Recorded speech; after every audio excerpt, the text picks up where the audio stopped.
So, I'm not doing as bad as Korzimba alluded to earlier in this podcast when it comes to my picks, simply because I did pick Tyler Herro to be the sixth man of the year. How do you Record guys scratch. feel about Record this? scratch. I think Tom might have ruled that you did not pick Tyler Herro. What? He went back and watched the tape. What? Go check. Go take a look at what Tom sent you as your picks, Coop. I think you might see a man by the name of Patrick Mills as sixth man of the year for you. Did he not hear me say Tyler Herro, or did I change it at the end? We'll talk about this later. Continuing on. As of currently, right now, I just saw it, but Tyler Herro sets NBA record with most points by a reserve player in the first 7 games of a season. All right. Tyler Herro, Bubble Boy, the guy several people wrote off. He's currently averaging 22.4 points a game for a 6-1 Miami Heat team. He's played all 7 games. He has looked really good, and it's going to be very interesting to see, because I would say Tyler Herro, yeah, they added Kyle Lowry. Yeah, they added PJ Tucker. Sure. Huge acquisitions, especially Kyle Lowry. But Tyler Herro averaging over 20 points a game off the bench as a third-year player. I mean, what do you guys think about this? Because suddenly, when you have an emergence like that, I mean, the stats he's putting up, obviously small sample size, early season, understand all of that. However, he's averaging 22.4, 6 rebounds, 4.4 assists, shooting 47% from the field, shooting 40% from 3, making about 3 threes a night. So not a small sample size, not a small volume size. I mean, this is starting to get into potential NBA All-Star territory if he continues on this trajectory. Bear in mind, he's doing this in a season where some of the best players in the NBA are, struggling to put up points after the new rule changes, and so that deserves additional props. But in addition to that, something that I just want to give a shout out to, Tyler Herro's girl, Katja Elise Henry. This is a chick that we were all memeing, especially Laker fans. They recently had a kid on September 14th. Usually, in my experience, at least in my personal endeavors, people that are family men, once they have a child, they're about their business. They're on their grind a little bit more. It looks like Tyler Herro has a good woman in his corner.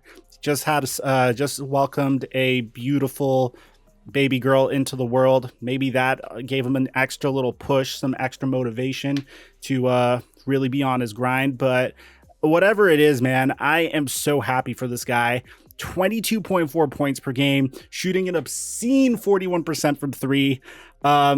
Going back to the conversation of him potentially being the face of the Miami Heat moving forward, him and Bam Adebayo have been absolutely crushing it. Also, guys, while you're here, this podcast, Laced Up, is also on Apple Podcasts and Spotify. It would be awesome if you could go check us out there, follow us there, and leave us a review. Yeah, so guys, we are capping off the giveaway to the first 40,000 subscribers that turn on our notifications for the Laced Up podcast. All you have to do to enter for a chance to win a PlayStation 5 or an Xbox Series X is subscribe, hit that notification bell. If you want to do us a favor, leave a like on the pod and let me know in the comment section down below when it's done. You'll enter for a chance to win a PlayStation 5 or an Xbox Series X. Yeah, I was gonna say this was your statistic. Opponents are shooting 20. Tom. Shout out Tom. This is Tom. Oh, this was Tom's statistic. Opponents are shooting 28% when guarded by Bam Adebayo this season. That is the lowest mark by any defender who has contested 60 plus shots. So it looks like I had this theory, if you guys remember, and it applied to both the Los Angeles Lakers and the Miami Heat. And I said that the reason why both of them are pretty much stunk last year, the Lakers dealt with injuries, the Heat just stunk, was I felt like there was some burnout involved. 57 days after the last NBA Finals game, an accelerated NBA season. It was a pandemic. They did their best. But it looks like, after some prolonged rest, it looks like the Miami Heat are back to being an awesome team. It wasn't just because they were in a bubble. They're actually a pretty freaking amazing team. The addition of Kyle Lowry is paying off dividends. They're well constructed. And of course, man, once again, you're playing in Miami. You know, I'd be happy to be playing in Miami as well. I'm really happy for Tyler Herro. Can I bring up one huge thing that I think that we should pay attention to with Miami as we continue going forward? It is the fact that, the Miami Heat, you know, they had what a lot of people said was, a premature run.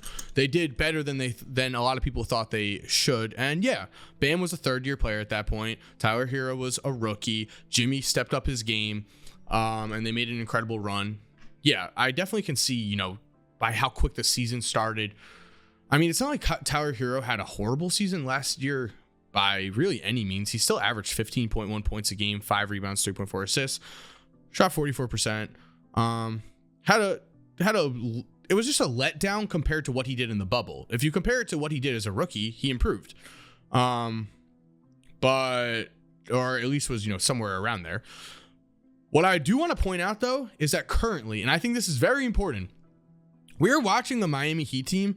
Kyle Lowry, we should not underplay the significance of, one, Kyle Lowry as their new main ball handler / just facilitator, and two, someone like Tyler Herro's growth as a facilitator, because it is very clear that the Miami Heat have shifted their offensive priorities in a certain way. And I say that because Bam is currently averaging 20.8 points a game. He averaged 18.7 last year. Upgraded, nothing crazy, but, you know, on the same trajectory is what I mean. 9 rebounds a game last year, 13.8 this year. Awesome upgrade. Just, you know, doing better and in less minutes. So that's great. Huge jumping off the page for me.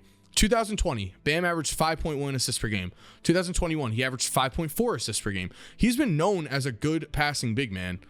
This season, he's averaging only 1.5 assists a game.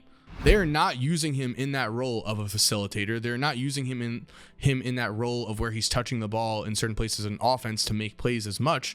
They're using him more as of the role of finish, do your job, and we've got other guys to facilitate. And I think it's really paid off. I picked Miami to finish second in the East in our preseason standings, and I've got to say, I would not be surprised in any way if they finish first.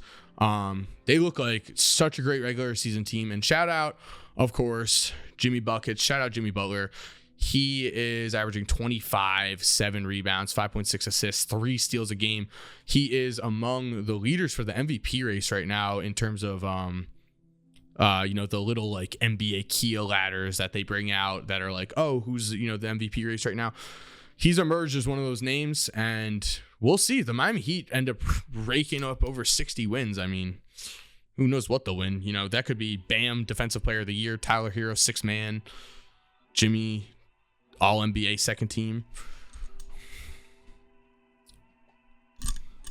What do you guys think? I mean, it seems like we all agree on this. It seems like we all agree on this. All right, so I had the voice of the masses right there. It was good. Yeah, they're exciting. They're exciting.